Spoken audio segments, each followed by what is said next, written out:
Əməkdar artist Fərqanə Qasımova kürəkəni ilə bağlı paylaşım edib. Muğam ifaçısı Ümidin ad günü olduğunu bildirib. O, qızı, nəvəsi və Ümidin yer aldığı fotonu yayımlayaraq, "Əziz kürəkənim Ümid, səni ürəkdən təbrik edirəm. Həm ailədə, həm sənətdə hər şey könlüncə olsun" sözlərini yazıb. Qeyd edək ki, Ümid sənətçinin qızı Fatimə ilə evlidir.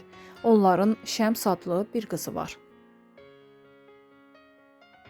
Müğənni Nura Suri sosial şəbəkə paylaşımı ilə diqqət çəkib. Uzun yarıqlı və sinə dekolteli libasda lentə aldırdığı fotonu izləyiciləri ilə bölüşən sənətçi paylaşımına bunları yazıb. "Uğur qazanmaq asandır, insan qalmaq isə çətin. Mən çətin olanı seçdim.